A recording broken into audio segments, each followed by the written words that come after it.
Começando mais um podcast com negócios, aqui diretamente da Latam Retail Show.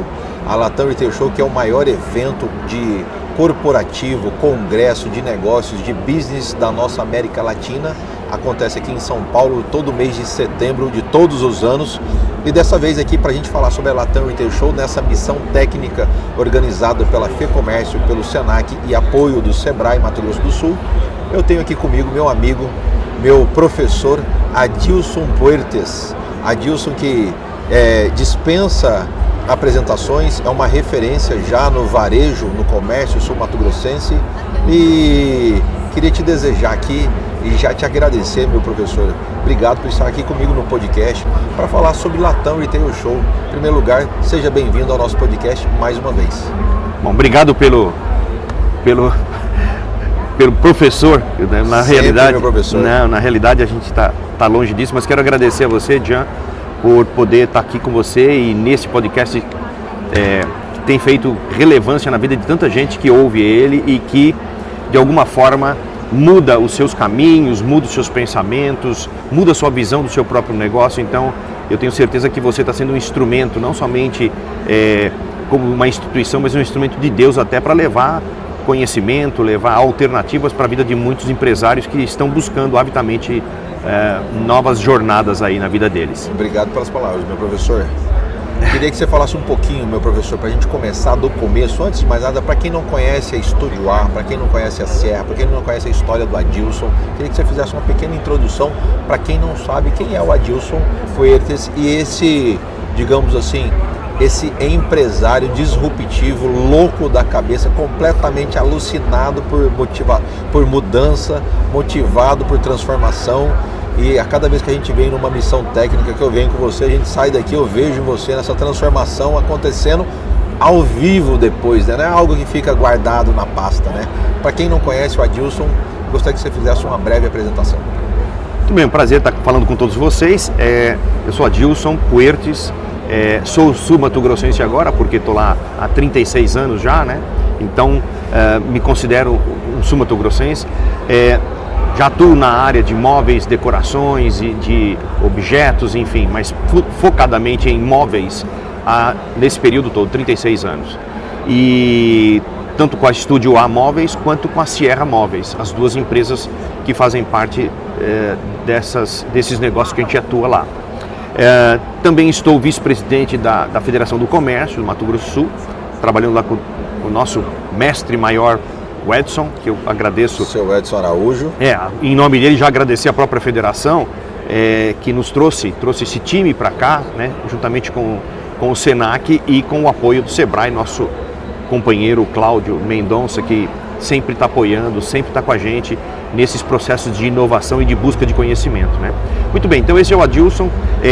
A nossa história ela é marcada por inovação, porque a gente está sempre buscando trazer para Campo Grande e para o Mato Grosso do Sul aquilo que existe de melhor, não somente no Brasil, mas no mundo. E essa busca, Jean, ela tem sido feita de uma forma muito diferente do que foi 20 anos atrás. A gente acabou de assistir uma palestra agora que foi saudoso ver o primeiro Nokia, lembra? Né? E como é o celular hoje, enfim. E como foi rápido essa transformação, né? O Gol, né? Um carro que a gente viveu e curtiu na nossa... Eu sou da época, né, o professor, eu sou da época do Gol GTI azul marinho. Já pensou? Aquele azul era lindo, né? E hoje nós estamos com carros aí, com uma tecnologia... Era impossível pensar. E isso aconteceu em 20 anos. Nós estamos falando de 20 anos. Antes da gente entrar nessa questão desses acontecimentos, meu professor, eu queria que você falasse um pouco sobre quantos anos existe a Sierra e quantos anos existe a Estúdio A, só para a gente ter uma referência. Tá. Então é o seguinte, a Estúdio A, ela tem 36 anos, né? E enquanto Estúdio A, 35.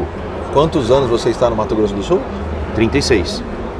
Ou então seja, a Estúdio A tem 35 anos. Desde quando você botou o pé lá, já desde o início. Sim, foi muito rápido que a gente montou a Estúdio A. E através da Estúdio A, que a gente começou a ficar com o espaço muito apertado, nós fomos buscar a parceria com a Sierra. Então, isso aconteceu logo depois de 2 anos, quando a gente foi desbravar o mercado lá na 14 de julho, porque nós éramos uma loja do shopping, mas ficou muito apertado. A Estúdio A nasceu no shopping? A Estúdio A, ela nasceu de uma disruptura de uma sociedade que era Deluxo Decorações, que começou na 7 de setembro. Tá, entendi. Eu não lembro dessa parte do Deluxo. A Deluxo Decorações foi uma empresa... Tempo? Foi exatamente a 36 de outubro de... Não, mas quanto tempo ela durou, essa empresa? A Deluxo? Durou 2 anos. Então, foi um curto espaço de tempo, espaço. E aí depois teve essa ruptura. Isso. Aí nasceu o Estúdio A. Isso. A Estúdio A já nasceu no shopping? A Estúdio A nasceu no shopping. Então, porque eu tenho a referência do shopping só. Eu não lembro da Estúdio A na rua. Não. A Estúdio A nasceu no shopping, depois dessa disruptura da Deluxo. Por quê, Jean? Aí é um caso interessante. Eu vim de uma multinacional. 10 anos e trabalhando e estudei em São Paulo. Né? Aquela velocidade tranquila de multinacional, bem tranquila. Bem tranquilinha, leve, poucas só cobranças. Que não, né? Só que não. E aí não dá, você faz uma universidade só, não tá bom, tem que vir outra e outra, enfim. Nada tá cursos, bom, nada tá bom, o céu é o limite e foi nesse tipo de pressão que eu vim e cheguei em Campo Grande. Cheguei em Campo Grande e montei a Deluxo, que era, na verdade, uma sucessão da tapeçaria chique. Mas você veio de qual mercado? Essa multinacional era qual mercado? Johnson & Johnson, produtos, personal products, era produtos femininos. Aonde que o Adilson, aonde que ele bateu a cabeça para ir para o mercado de decoração, de Deluxe? Por que saiu essa ideia? Da onde saiu isso? Na verdade, eu acredito que era isso... completamente... Não tem nada a ver uma coisa com outra. Como que você fazia? Pois é, eu entendia naquela época que por estar vindo de uma multinacional e conhecer muito bem varejo, né, e em especial... Isso por si só é uma escola, ok. Sim. E aí eu conhecia muito bem o comportamento feminino, porque os produtos que a gente vendia era de uma divisão da Johnson & Johnson chamada Personal Products, que basicamente vendia produtos de higiene pessoais. Higiene pessoais feminino. Que é o que mais vende, na verdade, né? Porque a higiene pessoal masculino não vende. Mercado pequeno. Mas o feminino é enorme. E eu apanhei muito na Johnson, porque nós trouxemos produtos para cá, inovadores, como foi a história da introdução do OAB aqui no Brasil. Não, você está falando para cá, você está falando para cá Brasil, né? Para cá Brasil. Isso. Você estava em São Paulo, ou seja, tudo entrava por aqui para São Paulo e era quase que testado, validado, né? Validado. Então a gente tinha que criar produtos, fazer teste em Curitiba, né? Testes das mídias de produtos. Nas cidades que a gente sempre faz teste, né? Exatamente. Então eu vivi muito isso, agência de marketing, produto, mix de produto, chão de lojas, chão de supermercados, das farmácias, enfim. 88 eu saí de lá. Ou seja, você ficou lá de 78 a 88. 78 a 88. Né? E vários produtos que foram implantados, eu participei do processo. Então, eu me julgava com uma formação cultural bacana. Eu fiz a FAAP, depois a Getúlio Vargas, e trabalhei numa escola que é uma multinacional dessa. Você nunca pensou em dar aula, professor? Ninguém chamou você para dar aula? Não, nunca. Não tive o convite. Porque faz sentido, né? Já vem da prática, vem do mercado, normalmente é um caminho natural, né? Pois é. Tá, mas e aí, aonde que encontra os móveis na história? Aí, eu estava em São Paulo e com uma vida daqui muito complexa. E eu queria empreender. A Johnson e uma multinacional qualquer, você como funcionário, você tem uma série de limitações. E o sangue empreendedor é algo que ele começa a latejar, você começa a ficar incomodado.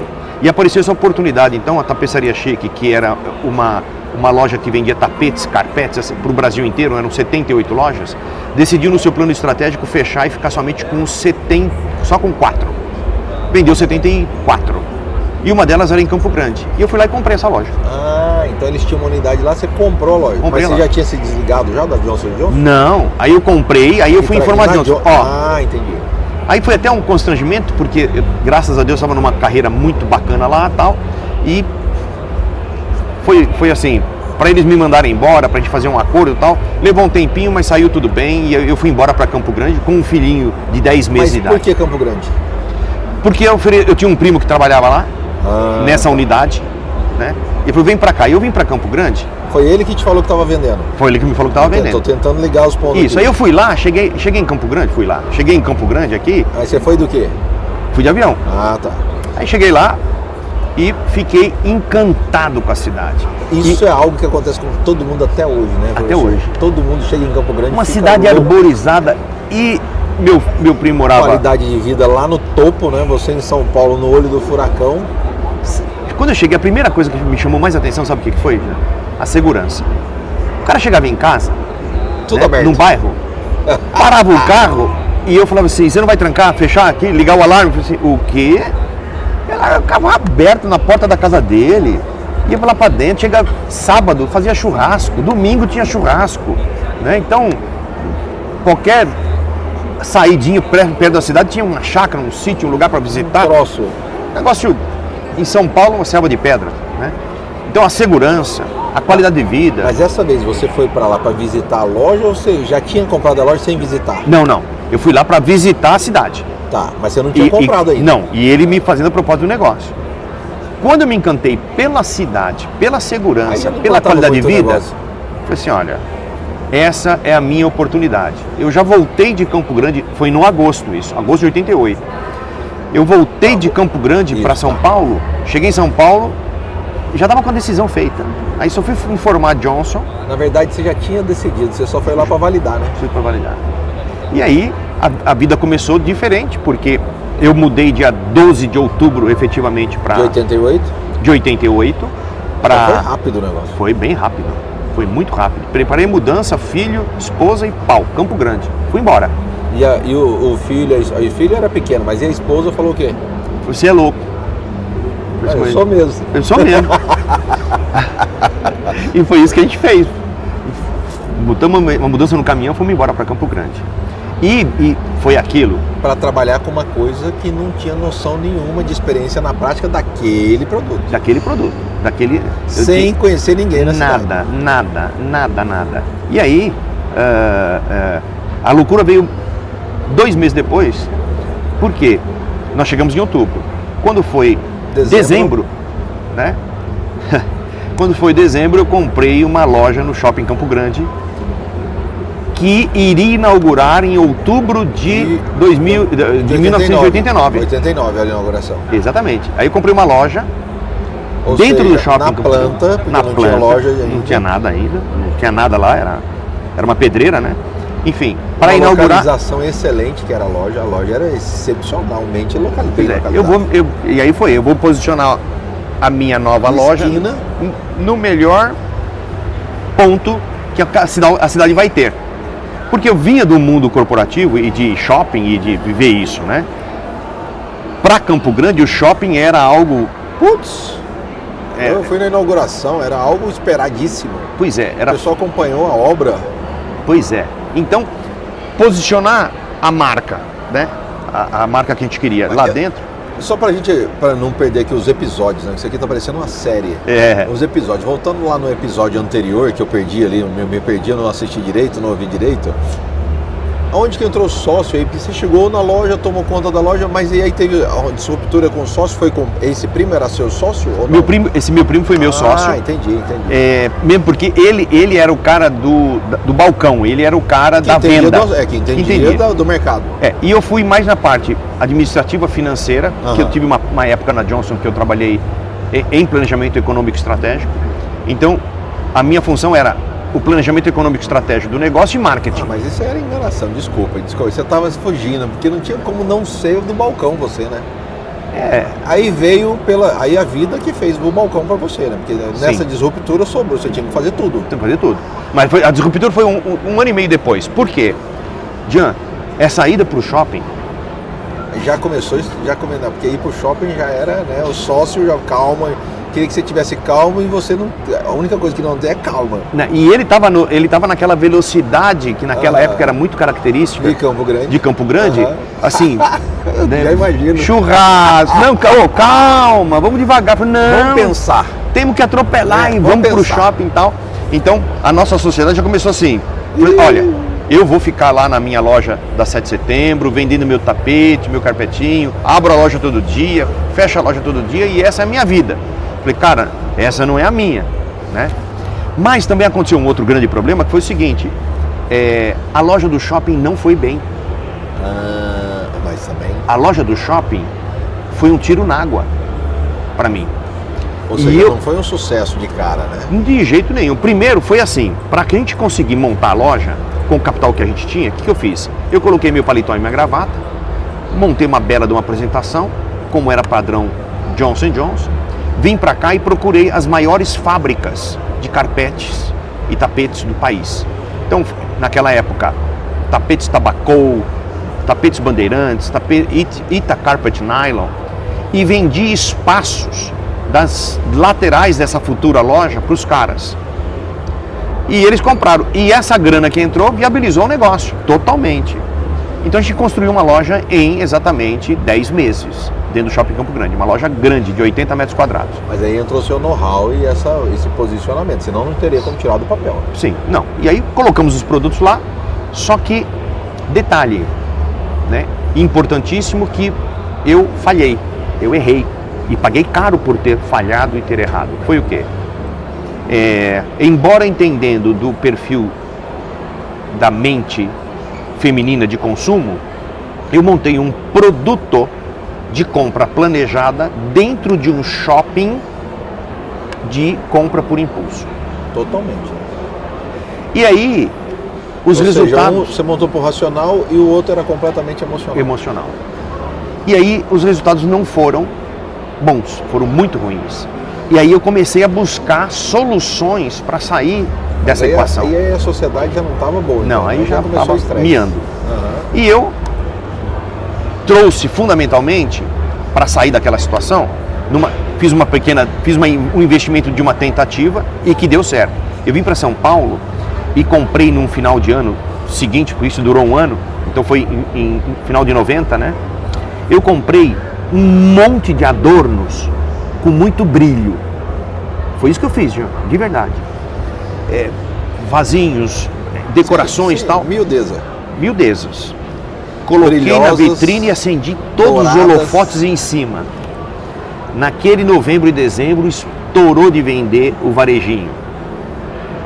E aí eu falei assim, opa, acho que acertei a veia. Aí comecei a colocar móveis para colocar os produtos em cima. Então comecei uma mesinha, uma mesa de centro, um aparador, tal, para ambientar ali. Coloquei um sofá para simular a casa de uma das pessoas. E aí as mulheres passavam e projetavam aquilo que eu colocava na vitrine na sua própria casa. Enxergavam. E começou a viabilizar.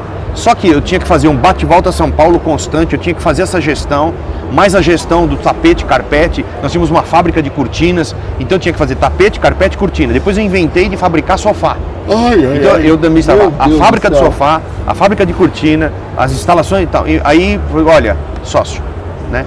Foi o Gilberto, que é um primo meu, amo ele de paixão. Chegou a hora de a gente seguir cada um o seu caminho. Caminhos diferentes. Ele seguiu o dele, ele ficou com a loja da rua, porque ele sabia operar aquilo, né? Com tapete, carpete e cortina. E eu fiquei com a loja do shopping, nichada em esses adornos, sofás e móveis. Entendeu? E não era na esquina ainda. A primeira loja minha era onde hoje é a Polyshopping.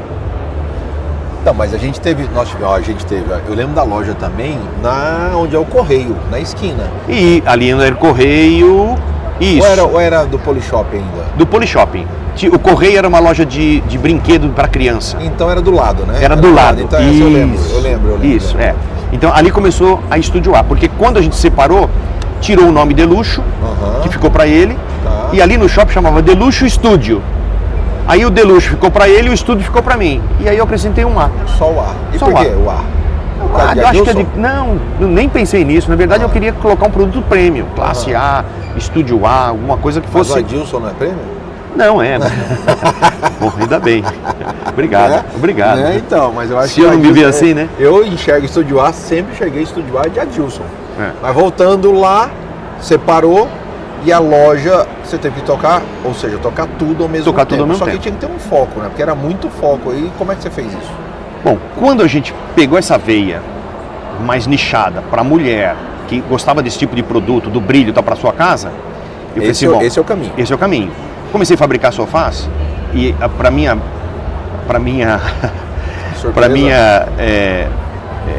sorte, para o meu bem, para minha surpresa, tal. O primeiro que a gente fabricou, colocamos lá e vendeu no mesmo sábado. Eu coloquei sábado de manhã, você vendeu sábado à tarde. Eu falei assim, caramba, vou ter que fabricar outro. E aí entramos no processo de fabricação de estofados. Precisamos fabricar mais rápido. Mais rápido. Né? E aí eram 2, 3 iniciando e tal. Enfim, deu certo, eu falei assim, eu preciso de espaço maior. Foi aí que eu comprei a Paioncelli, que ficava numa esquina, em frente ao antigo Bamerindos. Então, é essa loja que eu lembro. Que hoje é uma loja de roupa, mas já foi Ali foi a TIM também. a TIM. Eu vendi a loja para TIM. Sim. Eu vendi a loja para TIM. Aí depois o Bamerindos virou HSBC, não sei o que, aquela história Isso, toda. Mas exatamente. era aquela ali na cara do Gol. Na cara do Gol. Se bem que a outra também, a gente já entrava, já dava quase de cara com ela, né? Virando à direita. Isso, dava já era quase ali. de cara com ela. Mas a da esquina, aí bombou. Sensacional. Né? Aí bombou demais e eu fiquei de novo apertado com os móveis. Foi aí que eu conheci a Sierra Móveis. Fui para lá, para Gramado. Falei, eu quero levar a Sierra Móveis para Campo Grande. Falei, então tá. Então começamos ali em 1990 Mas aí já é rua.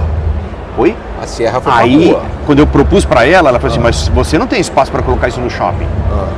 Aí comecei a pensar, para onde eu vou? Existiam, naquela época, as grandes lojas de imóveis. Eu ia ter que enfrentar esses caras. Imagina bater de frente com esses caras. Pois é. Eu quero ir para um lugar onde eles não estejam. Aí eu fui para 14 de julho, lá em cima, perto do cemitério.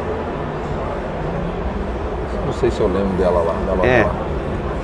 Porque minha ideia era, as pessoas sobem pela 13, vendo todos os materiais de construção, lembra que tinha bigolim, tinha iluminação, faz a curva sertão, cima, né? faz a curva e volta. Na volta, a primeira loja era minha, de móveis. Né?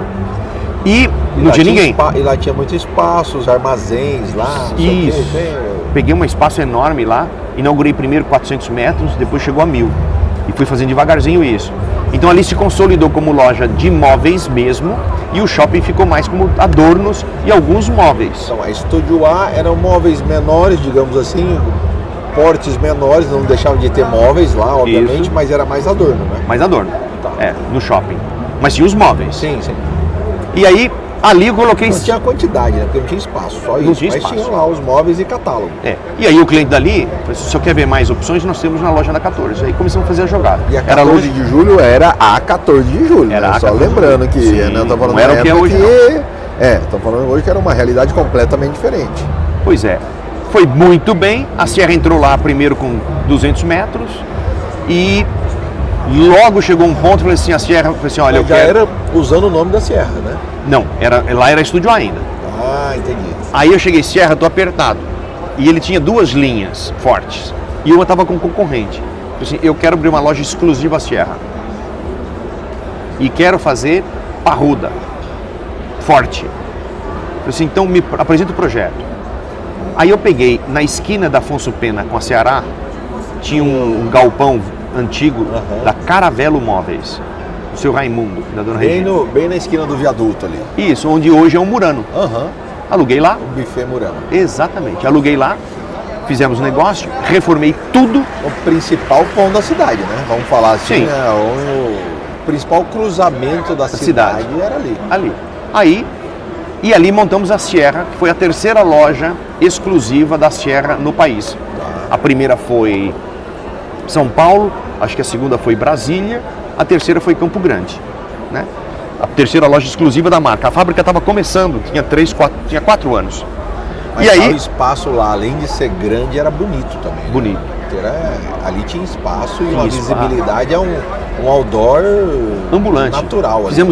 Fizemos um painel, né? painel na frente enorme. Então a gente chegou chegando ali. E foi um grande sucesso. Muito tempo. Tanto que, depois desse movimento, eu trouxe a Estúdio A também para Afonso Pena. Fizemos uma parceria com o Grupo Saad, ali do lado da Valley. Era ali a Estúdio A. Com o Espírito Santo ali, né? Isso, trouxemos a Estúdio A de lá para cá. A Saad construiu para a gente exclusivamente aquele salão. E aí eu fiquei concentrado ali e fechei a 14. Depois que migrou os clientes para cá, então abandonei a 14 e vim para ali. O interessante, porque já não combinava mais a marca lá na 14, porque a 14 ela foi ficando desvalorizada com o passar do tempo e você tinha que se posicionar corretamente. Isso. E quando a gente foi, várias lojas de imóveis também foram para lá. Quando a gente voltou ali para Afonso Pena, várias lojas de imóveis começaram a vir para Afonso Pena. Então veio... nós estamos falando de planejados, colchão, Delano, todo mundo foi no arrasto. Exatamente. E aí eu tive um grande problema comercial, que foi uma outra grande lição, que foi o quê? Esse imóvel maravilhoso da esquina, que é onde era a Sierra. A dona Regina faleceu, os filhos herdeiros tomaram conta não conseguimos entrar em entendimento comercial, e aí eu tive que sair de lá.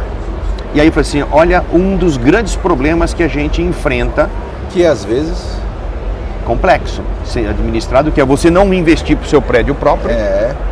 Mas e às vezes é males que venham para bem também, né?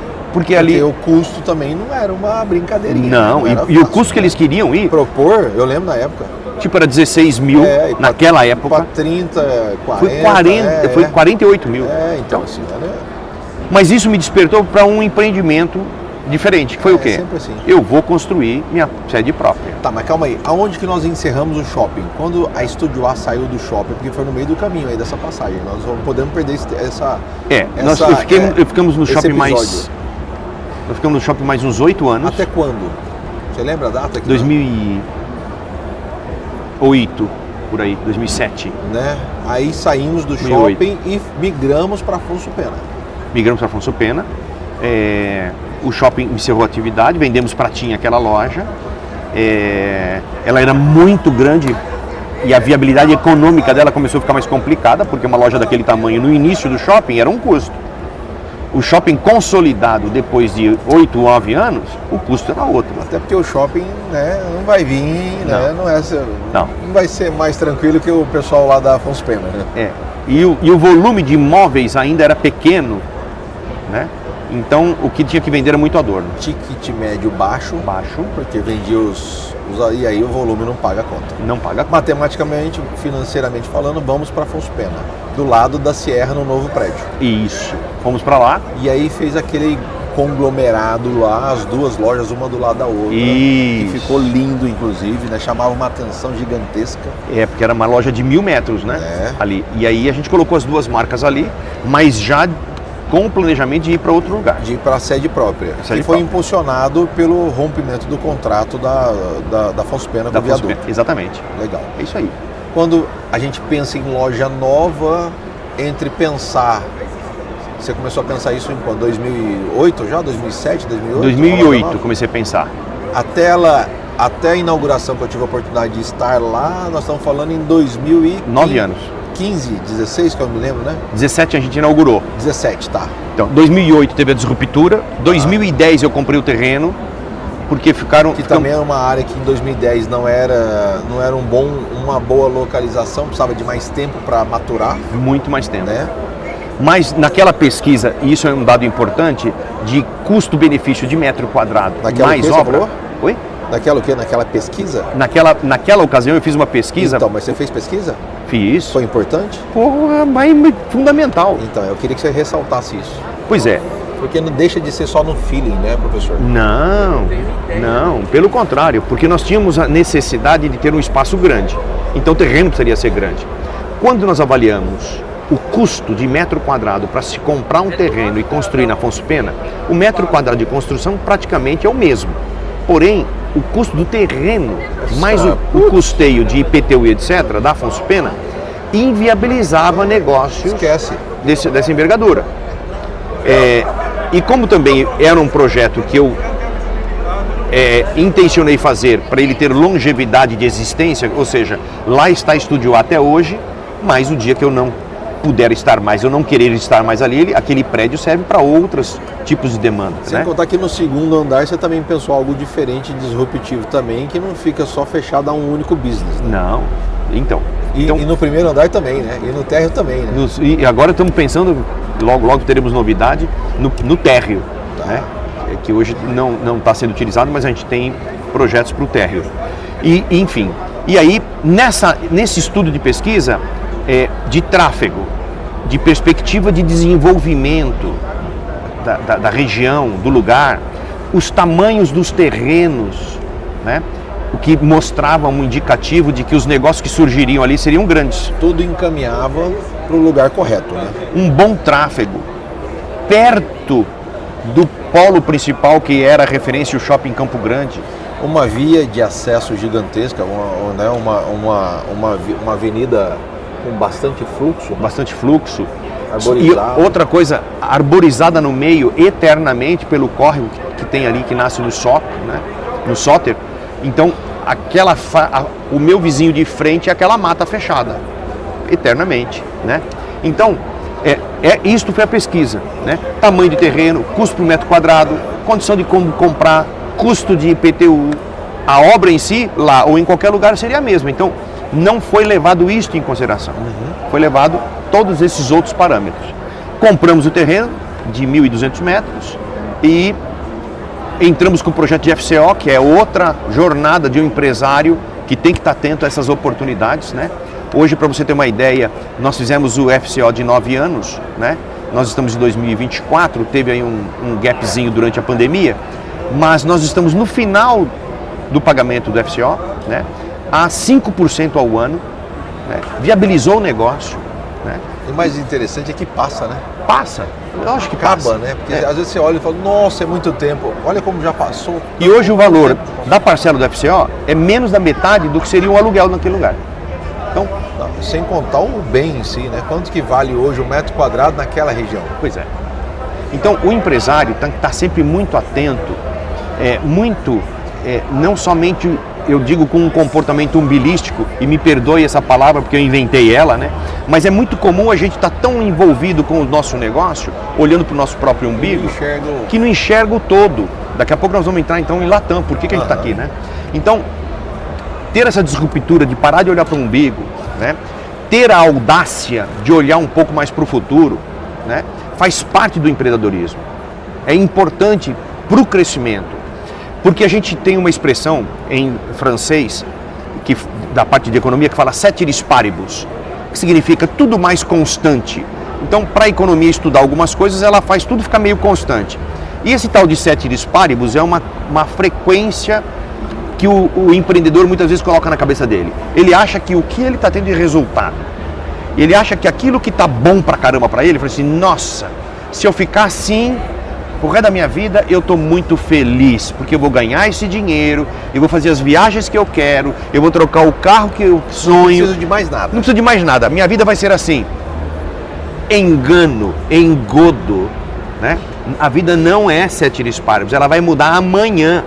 Mal sabíamos nós naquela época, né, que hoje ela está mudando por ano, né? Se é que eu posso dizer ano. Naquela época a gente fazia planejamentos estratégicos de 5 anos. Pois é. Hoje, se a gente fizer de 5 meses e ele bater, já está no lucro. Exatamente. Eu lembro que na Johnson a gente fazia o forecast, né, que a gente falava que era para o year to date, que era até agora, mais o próximo ano, depois 5 anos, fazia até de 10 anos. Quer dizer, hoje... E aí você me inaugura a sede nova em 2017. Aí nós fizemos o FCO em 2013, né? Começamos a construção em 2015 e inauguramos em 2017. Sede própria em 2017, foi no começo, foi no primeiro semestre, né?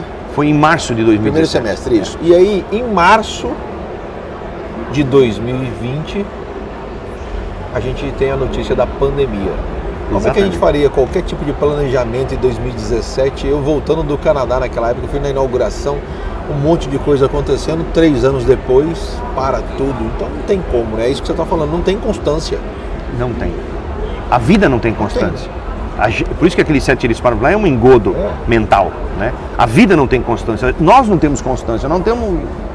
eu quero achar alguma função, uma empresa, um negócio para mim ficar tranquilo, né? Tranquilo não existe, né? Então, e hoje, lembra, meu pai se aposentou, eu acho que eu comentei isso com você ontem, meu pai se aposentou e ele teve uma redução de ganho, mas ele tocou uma vida legal.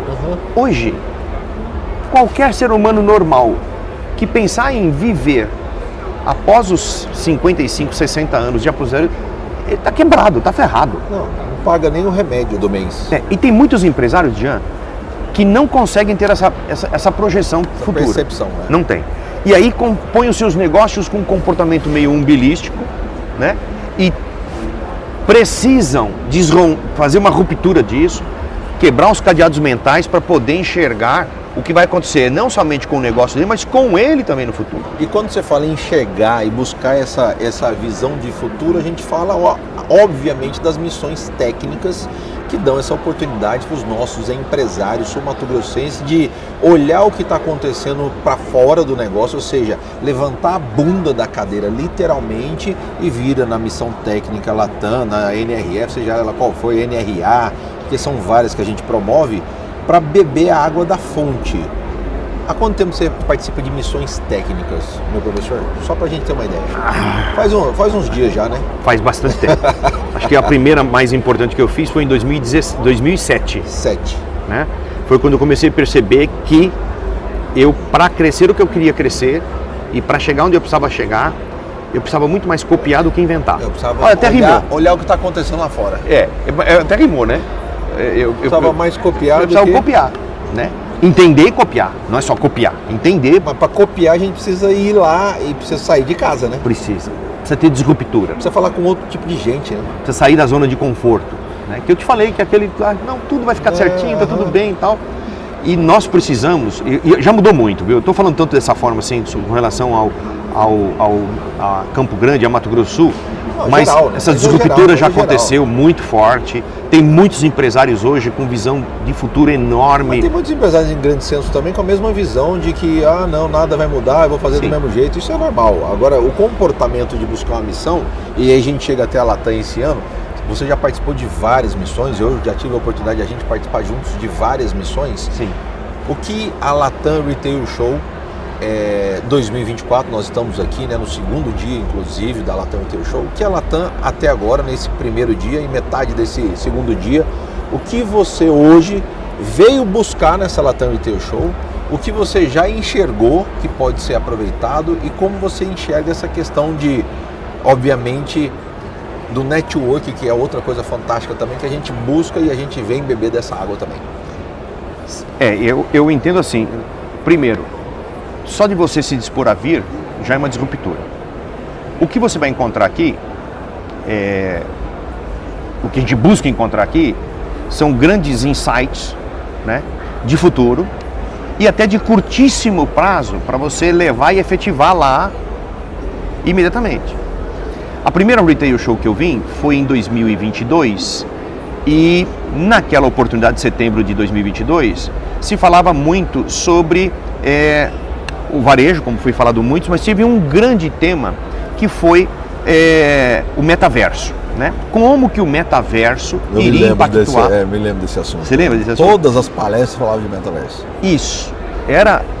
Então, quando você sai de um evento como esse, eu penso que é mais ou menos como você ir numa palestra. O cara fala muita coisa. Se você pegar 10% de verdade e conseguir aplicar, você vai ter um ganho enorme. Naquela primeira, eu comecei a trazer o mundo metaverso, mas ele estava me parecia meio longe de mim. Longe mesmo da realidade. Ele não é a realidade, realmente continuou não sendo, né? Pois é, mas a gente não sabia naquela época. Não sabia. Aí a gente saiu daqui e falou assim, o que eu vou fazer? A gente estava escutando ao contrário. A gente estava achando que ia ser. E eu até cheguei com alguns amigos que mexem com varejo de alimentos e tal, falei assim, cara, precisamos usar um metaverso no ponto de venda, inventar, trazer e tal. Enfim, vi alguns metaversos, alguns fornecedores meus de imóveis começaram a trazer uma espécie de metaverso, colocando o móvel numa planta da casa da cliente e podia mexer com o móvel. Eu cheguei a abrir o espaço, o Café com Negócio no metaverso para fazer eventos no metaverso. No metaverso, tá vendo? Então. Pois é, então... Mas em setembro daquele ano era essa a pegada. Viemos em setembro de 2023, viemos juntos aqui. E aí... Ano passado. Falei assim, pra onde está indo esse metaverso que eu me perdi? Ele não estava indo para lugar nenhum, foi? Ele falou assim, olha... Ele vai ficar lá no metaverso. Ele vai ficar lá no metaverso, isso não vai virar nada, tal, né? Bom, faz parte do jogo. Mas começaram a nos apresentar uma coisa chamada IA. E eu falei, IA! O que é esse negócio aí? Vamos aprender um pouco mais. Eu sei que ela já está muito longe. Né? Na época, né? Está muito longe. Está muito longe. Esse negócio aí não... Nós estamos falando de setembro do ano passado, ou seja, exatamente há um ano atrás. Exatamente um ano atrás. Não, esse negócio aí, robótica, IA e tal, isso aí vai ser que nem o metaverso. Aí viemos para cá, o resumo daquilo que a gente observou. Não, mas eu lembro que você fez um raciocínio, eu preciso te interromper agora. Você fez um raciocínio comigo aqui em vários painéis que nós assistimos juntos, assim, isso aí tá longe, a gente já estava meio mordido por causa do metaverso. Isso, calma, isso não vai acontecer tão cedo, não sei o que, lá. Vamos devagar. Em janeiro você chegou na loja.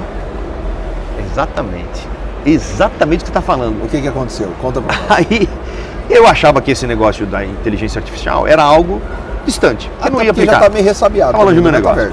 Falamos muito sobre o mercado digital, falamos muito naquele setembro do ano passado sobre omnichannel, dados de omnichannel, né? constantemente... Multicanal, lá. Exatamente, o Omnichannel, o multicanal de mídia e tal. Entrei mais agressivo na multimídia, né, no canal de digital. E aí, quando chegou em janeiro, que eu comecei, janeiro de 2024, eu comecei a implantação do rebranding da marca Estúdio A e do produto Estúdio A. E nesse rebranding, eu comecei a chegar muito mais próximo de algumas marcas relevantes e importantes de design brasileiro e tal. E aí, quando eu fui olhar como que eu iria operacionalizar isso para atender o meu cliente com rapidez, eu percebi que eu não ia conseguir. Por quê? O sistema operacional que a gente tinha era um sistema arcaico. Não acompanhava, não acompanhou a evolução. Não acompanhou a evolução, que é um problema de todo empresário. Que antigamente, 20 anos atrás, nem sistema tinha. Hoje, quando tinha, mandava fazer o próprio, levava 10 anos para fazer o próprio e não ficava pronto. Não ficava pronto. E aí chegou janeiro desse ano, chamei a empresa de informática que eu trabalhava na Sierra e falei assim, eu vou migrar a Estúdio A também para esse sistema. E eu preciso migrar de uma forma inteligente, porque eu tenho um estoque de produtos, eu tenho tabela de preço dos meus fornecedores que tem variações infinitas de tamanho, cor, modelo, pano, etc. Tal. Como resolve isso? Eu falei assim, primeiro, nós vamos criar um robô digital. Eu falei, o quê? Esse robô me chama IA ou eu tô, né? Não, e aí vamos então, roubar. Ou eu tô errado. Não, e é um robô. Aí eu aprendi que tinha o robô e depois pegar o robô e ensinar para ele a inteligência artificial. E aí você tinha acabado de ouvir esse troço na Latam Retail Show de 2023, que estava meio distante e ele já estava dentro da sua casa. Exatamente. Batendo na porta. Batendo na porta. E aí eu falei assim, uau, eu sou um varejo pequeno e estou lidando com isso. Então esse negócio de IA, e aí quando eu comecei a perceber a aplicabilidade da ferramenta, né, mas para uma gestão operacional, entende? Que é o que eu vou falar daqui a pouco, lembra essa? Gestão operacional. Então eu enxerguei em janeiro deste ano, nós estamos em setembro, em janeiro deste ano, a ferramenta inteligência artificial e robotização digital para resolver uma dor que eu tinha no meu modelo de gestão de sistema operacional. Sempre é uma dor, né? Era essa a minha dor, certo? E aplicamos, né? Estamos aplicando ainda tal. Quando chegou em julho deste ano, eu comecei a acessar alguns sites mais profissionalizados de inteligência artificial. E temos utilizado a inteligência artificial lá na agência de marketing que fica dentro da loja, temos usado em alguns materiais que a gente tem criado e tal. E aí chegamos na Latam, né? E aí você fala para mim assim, o que mudou de 2023 para 2024? Por que eu estou aqui? Exatamente, né? Nós estamos no mesmo lugar um ano depois. Um ano depois. Bom, aquele metaverso ficou lá no metaverso mesmo, nem falam mais nada aqui. Não. Falaram, acho que no comecinho, olha, existiu. Já estou até com saudades, nem existe mais. Mas hoje, o domínio mais pleno que está acontecendo é a utilização da inteligência artificial em dados. Ligado a dados. Ligado a dados. Então foi um upgrade perto do que foi o ano passado na minha mente hoje. E eu estou com o radar ligado, tentando saber qual é a efetiva aplicação mais plena da IA. Que não seja somente para uma consultinha de um texto, ou buscar um contratinho, ou buscar qualquer coisa desse tipo. E até agora... Porque são milhares, né? Mas essa milhares, o que me atende, né? Personalização para o seu negócio, né? Como é que eu faço isso funcionar hoje? E aí eu vi algumas perguntas ali, Jean, tipo assim, a IA, você pode perguntar, descrevendo para ela qual é o seu público-alvo, qual a melhor receita de tráfego para atingir o seu público-alvo. Eu falei assim, uau! Que perguntinha interessante, né? Porque na gestão hoje dos nossos negócios, uma das grandes dúvidas que a gente acaba tendo é que nós temos a equação de entender melhor o consumidor e irmos profundo nos dados que esse consumidor nos dá. Né? Nós temos a própria gestão do negócio, que realmente vai ficar cada vez mais fácil com o IA. Vai facilitar muito, com certeza. O operacionalzão, né? O basicão hoje o IA vai pegar, né? Mas quando eu comecei a perceber as perguntas inteligentes, estratégicas que podem ser feitas para o IA, e o IA que você se fidelizar, começar a te entender. Então, o ganho exponencial que você pode ter em gestão estratégica do seu negócio com o IA é algo brutal. Então faz todo sentido você sair de Campo Grande e vir passar uma semana aqui, literalmente, imersão numa Latam Retail Show, para que a gente consiga abrir a mente, né? Porque esse é um assunto que de verdade agora a gente entende, vai sair, já saiu, né? Já está aí. Já está na prática, é a nossa realidade. E quem entender primeiro, quem descobrir primeiro funções, aplicações... Vai sair na frente. Vai sair na frente, né? Aliás, já estão saindo, né?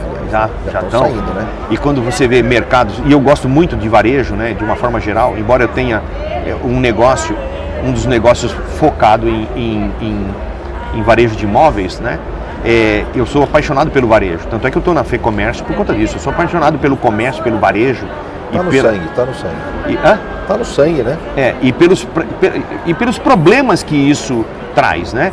Quando eu vejo chão de loja de supermercados, né? Estava tendo alguma conversa ali agora com uma outra empresa falando sobre a comunicação dentro do chão dos supermercados, das farmácias, a mudança que isso vai ter agora, o Omnichannel. E aí que é uma outra palavra que apareceu também ano passado, e apareceu em Nova York, na NRF, e aparece agora de novo, que é o Retail Media, né? O Retail Media. Pesadíssimo o assunto. Pois é, e eu estava tendo uma reunião agora há pouco quando me encontrei, eu estava tendo uma reunião com uma empresa de Retail Media. Com a DeLED. De LED. Com a DeLED. Né? Que foi um dos painéis aqui da Latam, né? Isso, eu fui falar com aquele rapaz que fez a palestra e tal, para entender um pouco melhor esse entendimento, porque, de novo, aparece as pessoas vendo que vou colocar uma TV invertida na minha loja, sabe aquela virada? Compra uma TV de LED, boto lá, inverto. Tá tudo certo. Né? Tá tudo certo. Nada, rapaz, nada disso. Então, hoje as soluções estão aplicando aqui, e tem como solução. Até agora, o que nós vimos aqui, então? Vamos falar. Só para a gente fazer nós estamos no meio do caminho, né? Literalmente hoje, agora nesse horário, é a metade do caminho. Sim. Literalmente. Retail Media, dados e inteligência artificial. Podemos mensurar que os três grandes assuntos até aqui foram esses, né? A palestra agora de manhã, que nós acabamos de assistir, tanto da Nike quanto a palestra da Cassiara, né, se eu não me engano, a frase que o camarada falou lá no palco, que os dados é um novo petróleo e não adianta o petróleo, isso é uma frase que ficou marcada, anotei essa frase que eu achei fantástica, né? Sim. Que os dados são um novo petróleo, desde que você saiba não só extrair o petróleo da terra, mas você precisa trabalhar o petróleo. Sem dúvida, que senão você vai vender ele bruto. Bruto não tem validade nenhuma. O que você vai tirar desse petróleo que está na sua mão hoje, que o empresário olha lá para o Adilson e fala assim, eu tenho, Adilson, na minha carteira de clientes eu tenho 15 mil nomes, e daí? Você vai fazer o que com esse nome? Você está tratando isso? Se nem um CRM você tem. Né? Então nós estamos aqui, nós temos que olhar a dor daquele empresário, e ele precisa vir para cá, e a Latam, a missão é aberta a todos, né? Nós temos gente do interior, de São Gabriel, temos gente de Três Lagoas nessa missão, temos gente de Campo Grande, ou seja, ela é aberta a todos para abrir a mente, porque isso está hoje, né? Antigamente não, né? Mas hoje essas tecnologias, CRM, dados, análise de dados, sistemas, que é o que você tem lá, IA, marketing digital, está ao alcance de todo mundo, né? De todos, né? Está a um clique de todo mundo. Precisa ter o conhecimento, deixar de ser ignorante, né? É por aí. Sem dúvida. E você percebe que o conhecimento ele é acumulativo. Olha, eu falei bateram palma, você viu? Bateram palma, é verdade. Você tá famoso, hein, Diana? Né? Eu acho que o conhecimento é acumulativo, porque se eu não tivesse vindo naquela primeira Latam, não tinha. Eu estaria ainda, talvez, lá com meus comportamentos umbilísticos. Sim. Mas como eu vi do mecatrônica, depois eu vi IA, eu percebo que a cada vez que acompanhou a evolução, né? Até o storytelling que nós estamos tendo de tudo isso é diferente de você conversar com alguém que nunca viu nada disso, né? E o que eu te digo, precisa ter mudança comportamental. Porque a velocidade que nós falamos de 20 anos, nos exemplos que eu dei do Nokia e o iPhone de hoje... E do Gol? essa mudança que aconteceu em 20 anos está acontecendo a cada ano. E ela é brutal. Então, se a gente não tiver update, né, com a mente aberta para estar acompanhando esses passos, e lógico que você não vai absorver tudo e colocar tudo na tua empresa. Mas o seu discurso, sua dinâmica, sua percepção de mercado, as suas decisões, elas ficam muito mais ágeis, muito mais rápidas. Mas fica claro também, professor, assim, é interessante que não é sobre aplicar todas as ferramentas, mas eu preciso ter conhecimento de todas as ferramentas. Porque a aplicabilidade delas, obviamente, vai respeitar o seu segmento, o meu. Mas quando eu não tenho conhecimento, quando eu sou ignorante, quando eu estou fora do jogo, eu estou perdendo por WO. Sem dúvida, porque eu não estou sabendo o que está acontecendo. Não está sabendo. Então, e vai ser atropelado. E o teu concorrente sabe. Vai fazer mais rápido. Vai fazer mais rápido. E você não sabe o que ele está fazendo. Isso que é o pior. É o WO. É. Né? E aí você vai perder o jogo sem saber jogar. Daí a outra frase de efeito que falaram ali. O cara da Nike. Vencer, ganhar, cansa. A vitória não é confortável. Isso, a vitória não é confortável. É isso aí. Dói, cansa, enche o saco, dá dor de cabeça. Então, resumindo o nosso... As duas frases do dia importantes. As duas frases até aqui, até a metade do caminho, nós temos duas frases. Os dados é o novo petróleo, né? E vencer, né, a vitória não é confortável. Não, ela cansa. E quando você olha essas duas frases trazendo para a sua trajetória de vida empresarial, ela está em quase todos os momentos, né? Dá para enxergar bem isso, né? Em várias etapas. Então, por isso que eu acredito que eu só estou em uma das etapas, porque virão outras. Mas olha que sacanagem isso, ou que sacada isso. Entenda a palavra que você quiser ouvir, que você que está ouvindo o nosso podcast. Nesse bate-papo aqui, eu tenho intimidade com o professor Adilson aqui, então a gente vai começar o podcast, começa de um jeito, termina de outro. E assim. Vamos embora. Vamos lá. Quando eu perguntei para você, assim, você falou sobre a mudança do prédio, ir para um novo local, não sei o que, eu perguntei assim, me dá uma... Mas peraí, você contratou uma pesquisa, você falou que contratou uma pesquisa, o que é pesquisa? É dados. E nós estamos falando disso depois de não sei quantos anos. É verdade. 2007... para 2027 são 20 anos, vai tirar 4, enfim, são 17 anos depois. Se você não analisar os dados, você está fora do jogo. Está fora do jogo. Estava lá em 2007, vai estar fora agora. Fora do jogo. E por isso que podcasts como esse... E saber analisar esses dados. Podcasts como esse, que abrem a mente, que despertam o interesse, que fazem com que o empresário comece a se questionar, né? É fundamental, porque é isso que vai fazer a diferença no sucesso destas empresas, porque, em primeiro lugar, a mente desses empresários vai começar a mudar. A mente desses empresários vai começar a se questionar. Se questionando... A ficha precisa cair, né? Começa a cair. Eu tenho uma outra frase que eu inventei, que é assim, depois que a gente enxerga, Jean, não dá para desenxergar. Dói. Desenxergar. Incomoda. Então, o seu papel, e eu quero te parabenizar por isso, o teu papel é maravilhoso no sentido de fazer as pessoas enxergarem. E quando elas enxergarem, não dá para desenxergar. Então tem que ir para atitude. E atitude é o caminho para iniciar a vitória. E aí, para fechar o nosso bate-papo de hoje, eu queria que você fizesse um resumo em nome da FEComércio, em nome do Senac, como vice-presidente da FEComércio, em nome do Senac, à frente também dessa posição no nosso varejo, fizesse um convite, fizesse um posicionamento para o empresário, um convite para ele vir nas próximas missões, porque, de novo, elas estão abertas a todos, né?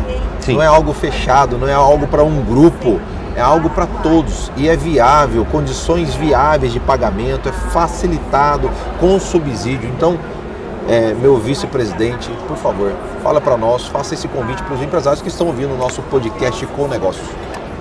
Eu quero dizer para todos vocês empresários o seguinte, existe enormes áreas de oportunidade no seu negócio nesse momento. E nós temos instrumentabilidade no Mato Grosso do Sul e em Campo Grande e em todas as cidades, através do Sebrae, através do Senac, que tem acima dele a Federação do Comércio.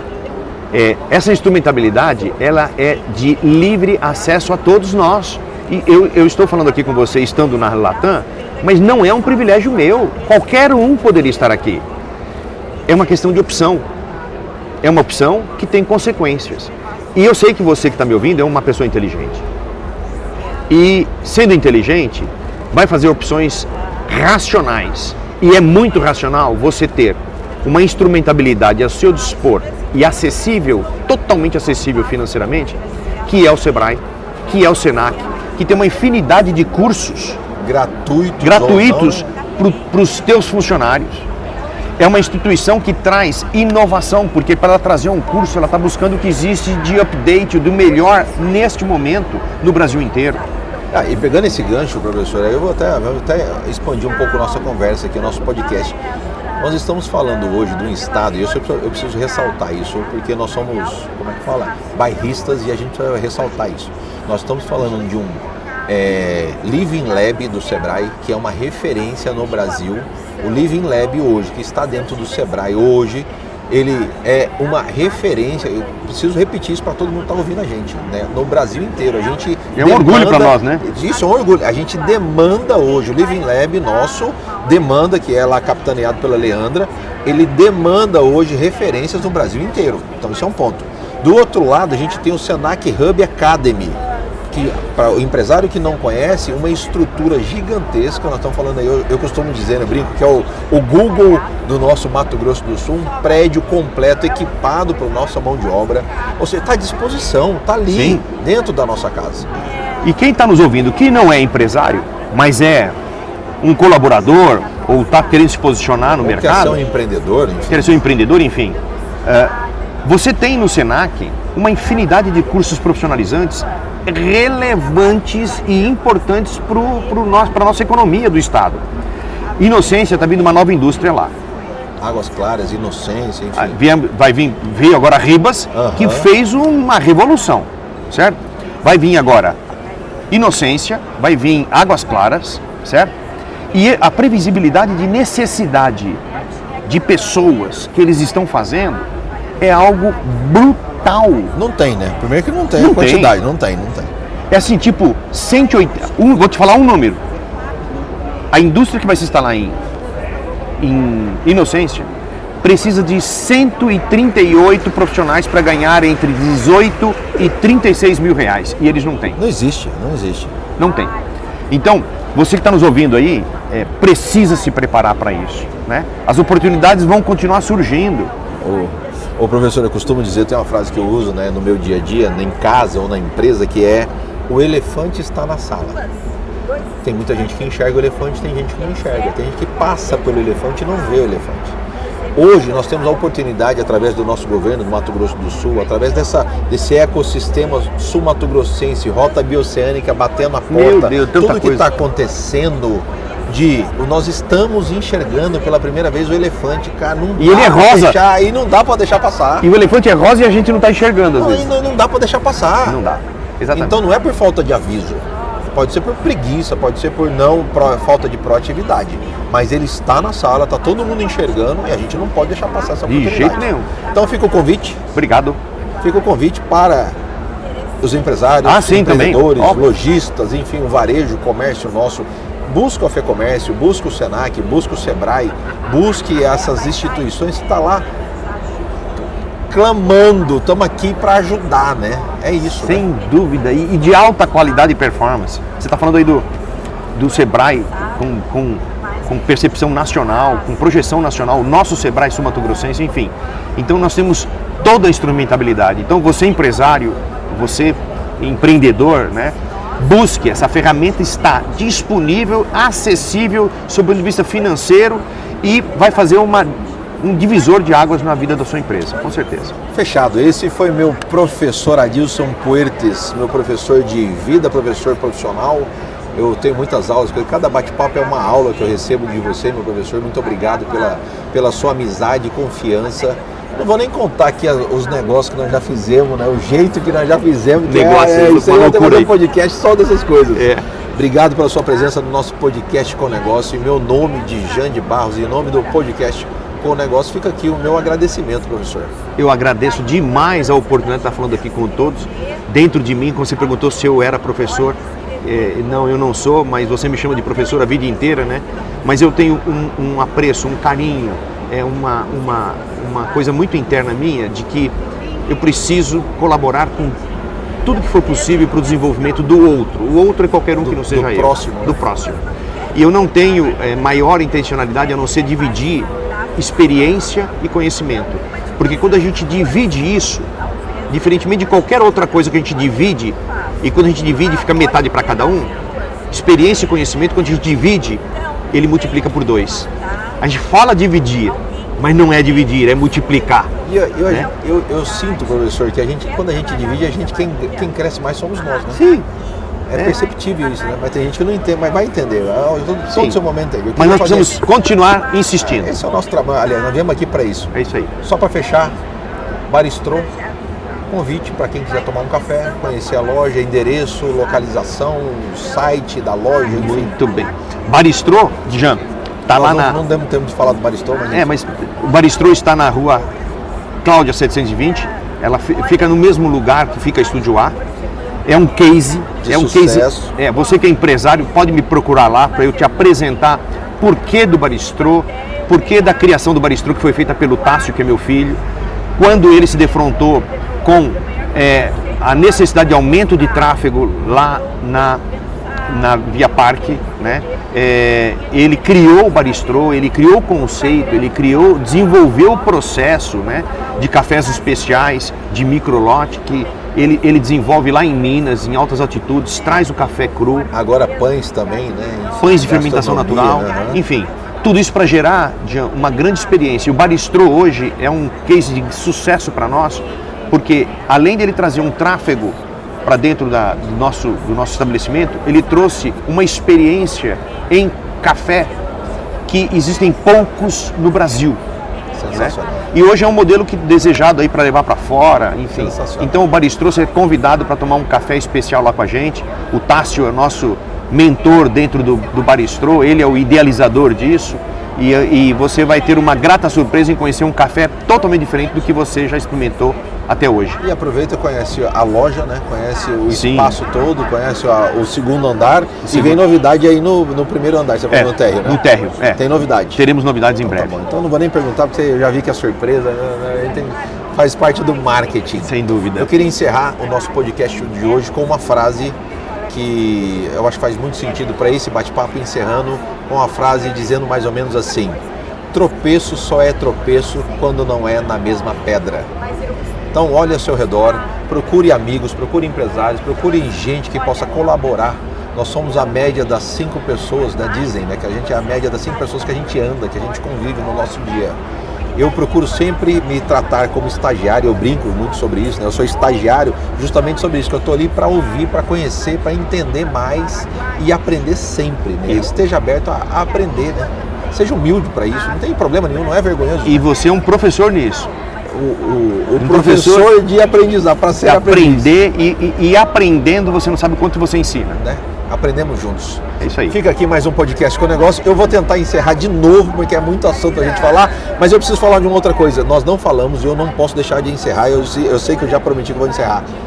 Fora a Latam, no congresso, nós temos as visitas técnicas, que também são maravilhosas.